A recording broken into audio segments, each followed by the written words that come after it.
Pour Soumoni, par exemple, en citant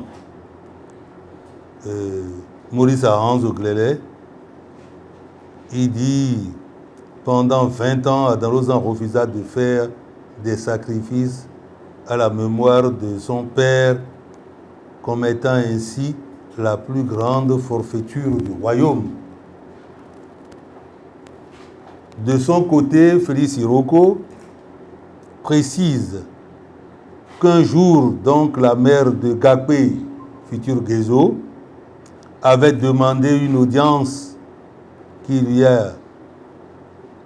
a accordée, et elle a rappelé au roi Adamlozan qu'il y a des cérémonies qu'on devrait faire, mais qui ne sont pas faites. Cela fait longtemps qu'on n'a plus fait des cérémonies, et pourtant, elles sont utiles pour la sauvegarde et la prospérité du royaume. Elle demande la reprise de ces cérémonies. Quant à Gilles Goï, il souligne qu'il est reproché à Adamlozan le mépris des ancêtres, rois défunts, l'incapacité à honorer les morts illustres. C'est pourquoi il le qualifie de premier roi à qui on reproche le manquement sur la violation du principe sacro-saint du culte des morts pour vivre en harmonie avec les ancêtres. Il se serait refusé pendant longtemps à honorer la mémoire de son père à Gonglo. Allant dans le même sens, Paulin Huntondi accuse Adamlozan de la remise en cause des lois traditionnelles de la dynastie de Rugbadia.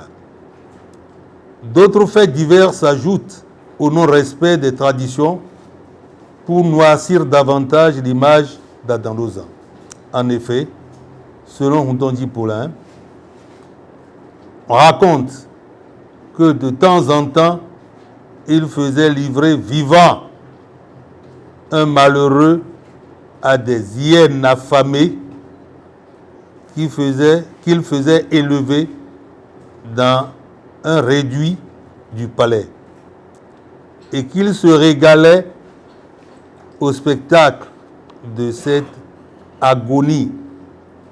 Certains jours, il obligeait, sous menace de mort, 2 vieillards à se battre à coups de bâton et riait aux éclats de les voir se porter maladroitement des coups.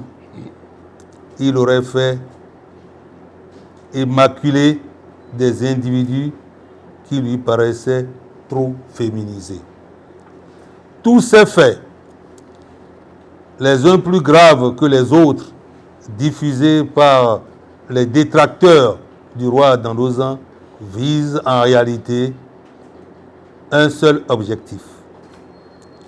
Il s'agit de réduire son règne en une des phases la plus sombre de l'histoire de Dahomey, caractérisée par une négation totale et un non-respect de la vie des sujets d'Anhomenou, dont Dada est le garant.